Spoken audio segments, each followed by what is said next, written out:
त्याचसोबत जगभरातील मराठी माणसाला मी खूप खूप शुभेच्छा देतो।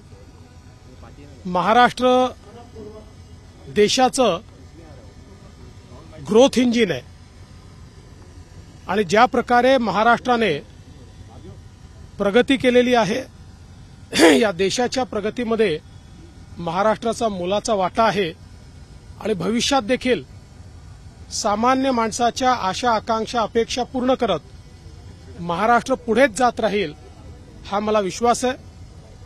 आज महाराष्ट्र दिनासोबत कामगार दिन देखील आहे। मी कामगार दिनाच्या देखील सर्व कामगारांना या ठिकाणी शुभेच्छा देतो।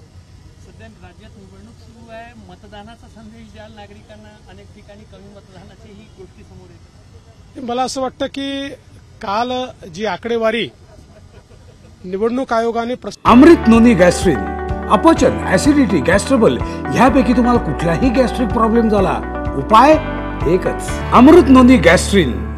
सिद्ध केली आहे ती बघितल्यानंतर मतदान मागच्या वेळेसच्या तुलनेत कमी आहे असं वाटत नाही, तथापि यापेक्षा जास्त झालं पाहिजे हे मात्र अतिशय योग्य आहे।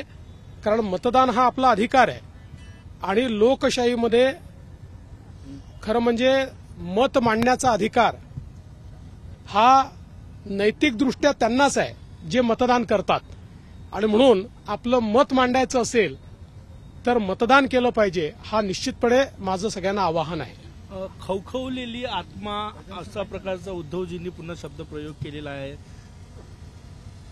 असं आहे, मी कालच याचं उत्तर दिलेलं आहे। एखादा व्यक्ती रोज बडबड करेल तर त्याला थोडी उत्तर देता येतं आणि वारंवार बडबड करणाऱ्यांची जागा कुठे असते मी तुम्हाला सांगायची गरज नाहीये।